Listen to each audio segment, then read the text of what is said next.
एक गांव में रामप्रसाद अपनी पत्नी सीता और बेटे मोहन के साथ रहता था। परिवार गरीब था, लेकिन ईमानदारी और संस्कार उनकी सबसे बड़ी पूंजी थी। सीता सुबह सुबह उठकर चूल्हा जलाती है। वह अपने बेटे मोहन को स्कूल जाने की तैयारी करवाती है। सीता कहती, मोहन बेटा, पढ़ लिख ले, यही तेरी असली दौलत बनेगी। मोहन कहता, माँ, लेकिन गांव के बाकी लड़के तो खेतों में काम करते हैं। सीता मुस्कराकर कहती, बेटा, खेत का काम तो तेरा बाप करेगा, तू सिर्फ पढ़ाई कर। गरीबी से लड़ते हुए भी सीता का सपना था कि उसका बेटा पढ़ लिख कर बड़ा आदमी बने। खेत में रामप्रसाद हल जोत रहा है, पसीने से भीगा हुआ चेहरा। रामप्रसाद कहता, सीता, हम गरीब लोग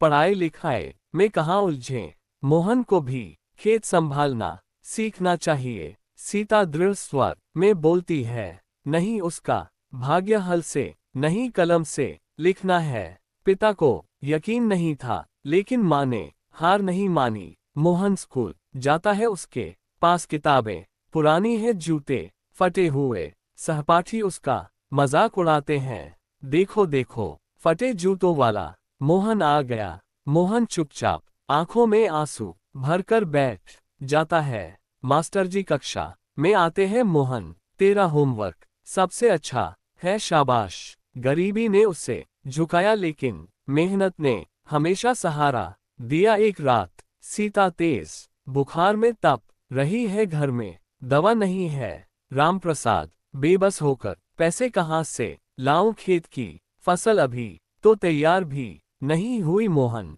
कहता है, माँ, तुम ठीक हो जाओगी, मैं पढ़ाई के साथ साथ काम भी करूंगा। बीमारी बढ़ती गई, लेकिन सीता का हौसला कभी नहीं टूटा। उसने बेटे का हाथ पकड़कर कहा, सीता कमजोर स्वर में कहती है, मोहन, मुझसे वादा कर, चाहे कितनी मुश्किलें आए, तू पढ़ाई नहीं छोड़ेगा। मोहन की आंखों में आंसू, हाँ माँ, मैं वादा करता हूँ। कुछ दिनों बाद सीता की मौत हो जाती है।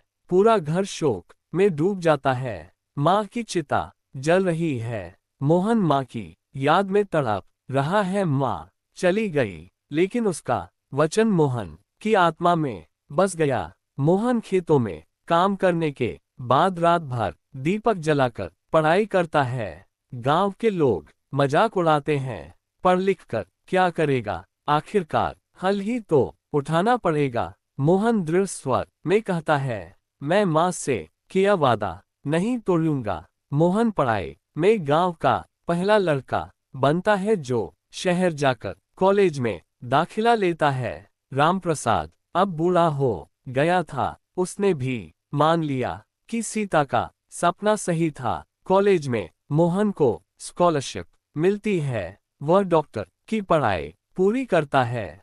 कई साल बाद मोहन डॉक्टर बनकर गांव लौटता है। गांव वाले कहते हैं, अरे ये वही मोहन है जो फटे जूतों में स्कूल आता था, आज डॉक्टर बन गया। रामप्रसाद आंखों में आंसू, सीता देख, तेरा सपना पूरा हो गया। मोहन माँ की कब्र पर जाकर फूल चढ़ाता है और कहता है, माँ, तेरा वचन मैंने निभा दिया। गांव के बच्चे मोहन से मिलने आते हैं, भैया, हम भी पढ़ना चाहते हैं। मोहन, जरूर, शिक्षा ही सबसे बड़ी दौलत है। एक माँ का वचन बेटे की जिंदगी बदल सकता है। यही कहानी है माँ की ममता और त्याग की।